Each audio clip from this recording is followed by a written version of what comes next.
बिस्मिल्लाहिर्रहमानिर्रहीम। Interview method in research की हम बात कर रहे थे और प्रीवियस लेक्चर में के हमने डिस्कस किया कि इंटरव्यू टेक्निक्स जो डिफरेंट होती हैं, किस किस तरह हम इंटरव्यू कंडक्ट कर सकते हैं। लेकिन इंटरव्यू के रिसर्च के अंदर कुछ एडवांटेजेस भी होते हैं और डिसएडवांटेजेस भी होते हैं। तो इस सेशन में हम डिस्कस करेंगे कि इंटरव्यू कंडक्ट करने के एडवांटेजेस क्या हैं और उसके बाद हम डिस्कस करेंगे कि उसके डिसएडवांटेजेस क्या हैं।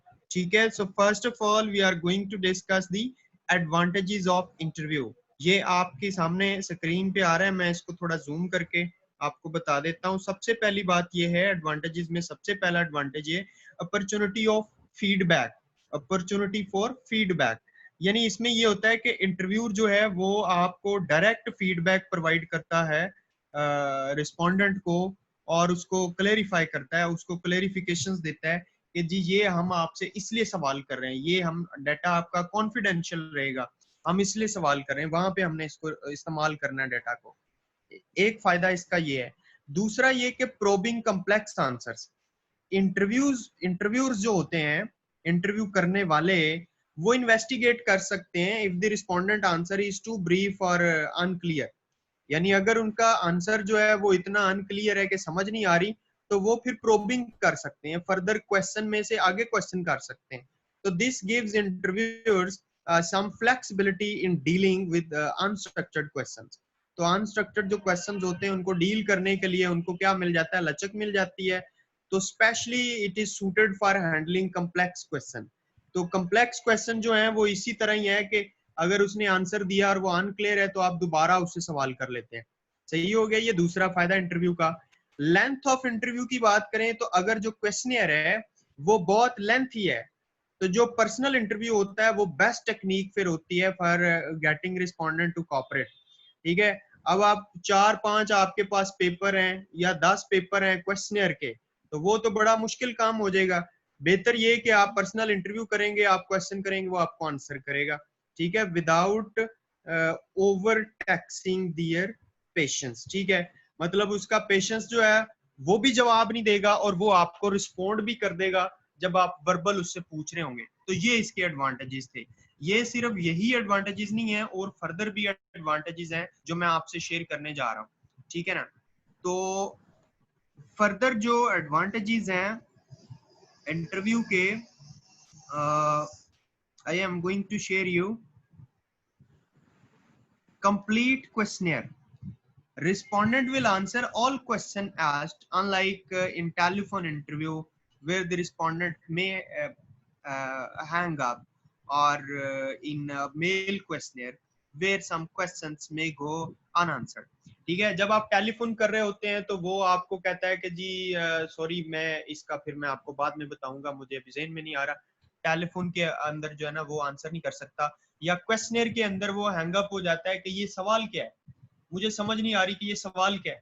लेकिन जब आप फेस टू फेस इंटरव्यू कर रहे होते हैं तो वहां पे तो मतलब उसको अगर एम्बिगुअस है, क्वेश्चन नहीं समझ आई, तो आप उसे एक्सप्लेन करके क्वेश्चन कर सकते हैं कि मैं ये बात पूछना चाहता हूँ। ठीक है, तो एक ये फायदा है, कंप्लीट क्वेश्चनर जो है ना वो हो जाता है फेस टू फेस इंटरव्यू में। उसके अलावा प्रॉप्स एंड विजुअल एड्स आपको होती हैं। अब ये प्रॉप्स और विजुअल एड्स क्या है, जो इंटरव्यूज होते हैं have the opportunity of showing respondents item such as sample product. आप सामने बैठे हैं तो अगर उसको नहीं समझ आ रही तो आप क्या करेंगे, आप सैंपल प्रोडक्ट शो करते हो, आप ग्राफ शो करते हो, और आप स्केच बना के शो करते हो which can aid in their answer. तो उस तरीके से वो क्या है कि आंसर कर सकता है। ठीक है ना, अगर किसी बंदे को हो सकता है वर्ड्स में समझ नहीं आ रही तो आप उसका ग्राफ शो कर दें, ठीक है, फिर वो आपको आंसर कर देता है। तो respondents can show the encyclopedia. जो रिस्पोंडेंट होता है वो फिर उसके लिए आपको इंसाइक्लोपीडिया बता सकता है, इंडेक्सिंग पीरियोडिकल आपको वो बता सकता है, वाला आस्किंग क्वेश्चंस ऑन देम। ठीक है, यानी उसके पास्ट में जो इंसाइक्लोपीडियाज उसके पास पड़े हैं, उसके जो एक्सपीरियंसेस हैं लाइफ के, वो अपनी लाइफ के एक्सपीरियंसेस आपके साथ शेयर कर देता है कि मैंने वो काम किया था तो ये हुआ, ये किया था तो वो हैपनिंग हुई, वहां पे जाके ये चेंजेस हुई। ठीक है, हाई पार्टिसिपेशन होती है इंटरव्यू के अंदर। छठा इसका एडवांटेज है, interviewing respondents personally can increase the likelihood of their participation. Many people participate directly, और इवन बाकी जो लोग हैं जब इंटरव्यू हो रहा होता है तो उनको भी होता है कि जी मैं किसी मतलब चैनल पे आऊंगा, मैं सोशल मीडिया पे देखा जाऊंगा, तो लोगों को एक शौक होता है इंटरव्यू देने का। तो सारे जो लोग हैं वो कोशिश करते हैं कि वो इंटरव्यू के अंदर पार्टिसिपेट करें। तो ये कुछ इंपॉर्टेंट एडवांटेजेस थे इंटरव्यू के जो मैंने आपके साथ शेयर किए। होप सो के यू अंडरस्टैंड अबाउट दिस। तो अब इसके कुछ डिसएडवांटेजेस भी हैं। अब इसके डिसएडवांटेजेस क्या है? सबसे पहला डिसएडवांटेज कॉस्ट है, कॉस्ट ऑफ प्रोडक्शन। ठीक है, तो personal interview are usually more expensive than mail, telephone and internet service. Internet पे तो आपने एक ईमेल कर दी, टेलीफोन कर दिया, घर बैठे बैठे ना आपने गाड़ी स्टार्ट की, ना आपने मतलब उसके अलावा कोई आपको करना पड़ा, आप जो है ना घर बैठे इंफॉर्मेशन ले लेते। लेकिन जो आप पर्सनल इंटरव्यू करते हैं तो उसके लिए स्पेशली आपको वो अरेंज करना पड़ता है, टाइम लेना पड़ता है, टाइम निकाल के जाना पड़ता है। ठीक है ना, बड़ी कॉस्ट आती है। तो factor influencing the cost of interview include the respondents geographic proximity. आपको ये भी पता होना चाहिए कि जो रिस्पोंडेंट है वो पता नहीं कौन से एरिया में रहता है, किस एरिया में रहता है, उसकी क्या ज्योग्राफिकल कंडीशंस हैं, वहां पे जाने के लिए कितना जर्नी आपको करना पड़ेगा, क्या कम्प्लेक्सिटी होगी क्वेश्चनियर की। ठीक है, and the number of non respondents.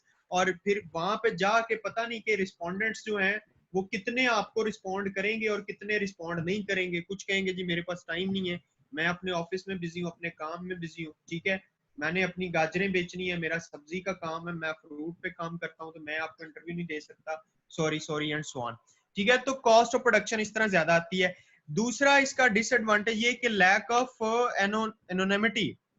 ठीक है, इसका मतलब क्या है कि respondents are not anonymous in personal face to face interview and may be unwilling to disclose certain information to the interview. ठीक है, मतलब उसको अच्छा फील नहीं होता कि वो फेस टू फेस कोई इंफॉर्मेशन जो है एक्सपोज करें। ठीक है ना, वो अनविलिंग होते हैं उसके लिए। कुछ लोग शर्माटू होते हैं ना, शर्माकल होते हैं, तो वो इंटरव्यू नहीं देते। सही है ना, मेरी तरह। तो इसलिए फिर ये प्रॉब्लम होता है इंटरव्यू करने वाले को। उसके अलावा necessity for call backs, necessity for callbacks when a person selected for interview cannot be reached the first time। देखो, जब किसी बंदे को आप सिलेक्ट करते हैं इंटरव्यू के लिए तो जरूरी नहीं है कि वो फर्स्ट टाइम ही आपके पास पहुंच जाए। ठीक है, आपको कॉल बैक करना पड़ता है to be scheduled with the result in extra cost and time spend. तो उसके साथ स्केड्यूल बनाना पड़ता है।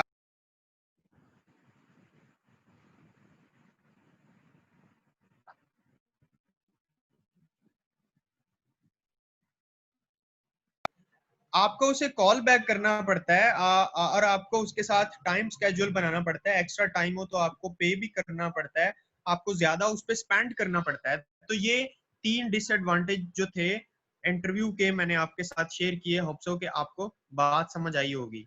चलें, इसके डिसएडवांटेजेस और भी हैं जो मैं आपसे शेयर करने जा रहा हूँ। Further disadvantages of interview are variance effects. Variance कहते हैं स्प्रेड को।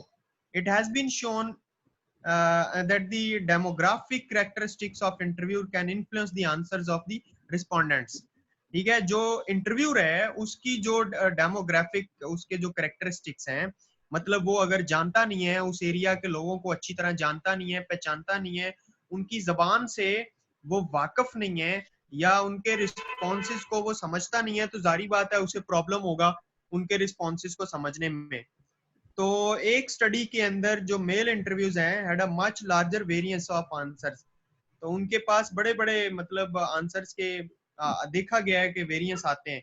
एक मेल मेंबर ने कुछ मतलब कलेक्ट किया, उन्हीं लोगों से दूसरा मेल मेंबर जो फीमेल मेंबर है वो कुछ और कलेक्ट करके ला रहा है in a sample of most female individuals. ठीक है, तो मेल जब इंटरव्यू करते हैं तो कुछ और रिस्पॉन्स होते हैं, फीमेल करते हैं तो कुछ और होते हैं। तो ये जो वेरियस इफेक्ट्स हैं ये भी एक डिसएडवांटेज है इंटरव्यू का, कि लोग लड़की के आगे कुछ इंफॉर्मेशन देते हैं शर्माते हुए और लड़के के आगे कुछ वो आंसर देते हैं, तो ये भी एक प्रॉब्लम आ जाता है। इसी तरह डिसऑनेस्टी की बात करें, interviewers cheat to make their life easier and save time and effort.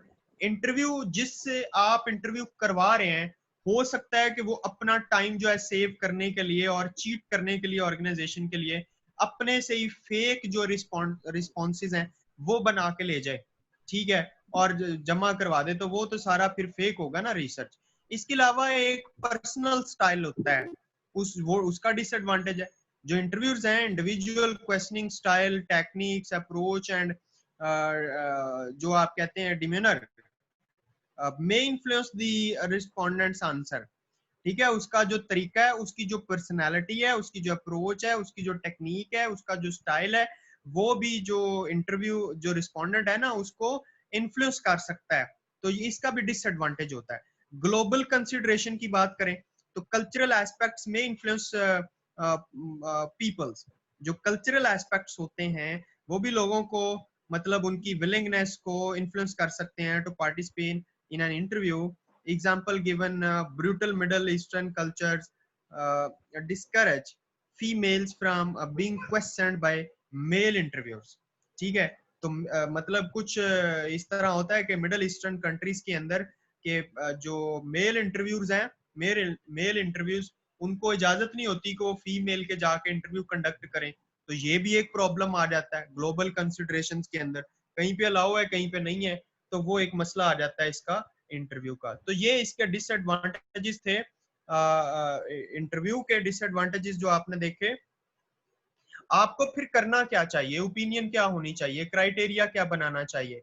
आपको नॉलेज होना चाहिए, आपको फेमिलियर होना चाहिए, और फेमिलियर होने के साथ साथ डियर ये होना चाहिए कि आपको स्ट्रक्चरिंग करनी चाहिए, आउटलाइन बनानी चाहिए, प्रोसीजर बनाना चाहिए इंटरव्यू का, क्लियर और सिंपल और इजी और शॉर्ट क्वेश्चंस होने चाहिए, वो बोलने चाहिए, और डिस्टिंक्टली और अंडरस्टैंडेबली होने चाहिए वो। ठीक है, उसके अलावा जेंटल, बीइंग टॉलरेंट और सेंसिटिव और पेशेंट और प्रोएक्टिव होना चाहिए आपको। और उसके अलावा अनकन्वेंशनल और ओपिनियंस जो है ना वो अपनी आपके पास होनी चाहिए ओपिनियंस। उसके अलावा आपको steering to control the course of the interview, आपको कोर्स ऑफ कंट्रोल इंटरव्यू के ऊपर नजर रखनी चाहिए, आपको स्टीयर करना चाहिए to avoid digressions of the topic, ताकि जो टॉपिक है उसकी डायग्रेशंस खराब ना हो, मतलब आप उससे बाहर ना निकले अपने टॉपिक के। उसके अलावा critical to test the reliability and validity of what the interview skills. जो इंटरव्यू ही होता है, इंटरव्यू ही वो होता है जो इंटरव्यू दे रहा होता है। ठीक है ना, तो आपने इंटरव्यू ऐसे करना है कि वो क्रिटिकल हो। ठीक है, आप टेस्ट कर सकें उसकी रिलायबिलिटी को और उसकी वैलिडिटी को। उसके अलावा remembering retaining the subject information from the interviewee, और उसके अलावा आपको हमेशा ये याद रखना चाहिए कि आप जो सब्जेक्ट इंफॉर्मेशन है इंटरव्यू से उसको रिटेन रखें, और उसके अलावा उसको रिटेन रखें। सब्जेक्ट इंफॉर्मेशन का मतलब ये है कि वो बायसनेस ना शो करे, वो जानबूझ के किसी की फेवर में या किसी के अगेंस्ट ना बोले, ये सब्जेक्ट इंफॉर्मेशन होती है। उसके अलावा इंटरप्रेटिंग, अगर इंटरप्रिटेशन की बात करें तो it provide interpretation of what is said by the interview. तो इंटरव्यू ने क्या कहा, इंटरव्यू देने वाले ने, उसकी इंटरप्रिटेशन जो है वो आपके पास होनी चाहिए, राइट। तो ये क्राइटेरिया होना चाहिए जब भी आप कभी इंटरव्यू ले रहे हो। आप रिसर्च के स्टूडेंट्स हैं तो जारी बात है आपको पता होना चाहिए, कभी आपको जिंदगी में इंटरव्यू करना पड़े तो आपने इन असूलों को मद्देनजर रखते हुए इंटरव्यू करना है। और जब आप क्लोज करते हैं interview, after the interview verify if the tape recorder, if used, worked throughout the interview। ठीक है, आप वेरीफाई करें कि कोई टेप रिकॉर्डर वगैरह, make any notes on your written notes, और जो आपने इंटरव्यू किया उसके रिटन नोट्स बनाएं, write down any observation made during the interview. और इंटरव्यू के दौरान अगर कोई खास ऑब्जर्वेशन आपने की है तो आपको उस ऑब्जर्वेशन को भी मद्देनजर रखना चाहिए, even with writing the notes. ठीक है, तो इसके बाद हम जाएंगे कंक्लूजन की तरफ। ठीक है, और कंक्लूजन के बाद आज ये टॉपिक हम एंड कर देंगे। आपका अगर कोई क्वेश्चन है काइंडली तो आप अपने माइक ओपन करें और क्वेश्चन कर लें। So we can use interview techniques as one of the data collection method for research. हम इसे इस्तेमाल कर सकते हैं। It makes the researcher to feel that the data what he collected is true and honest and originally by nature because of the face to face interaction। सही हो गया? तो मैं मुझे अभी तक आपने क्वेश्चन नहीं किया, काइंडली अगर है आपका क्वेश्चन तो आप कर लें, otherwise we have to end this session today. जी, इज इट क्लियर?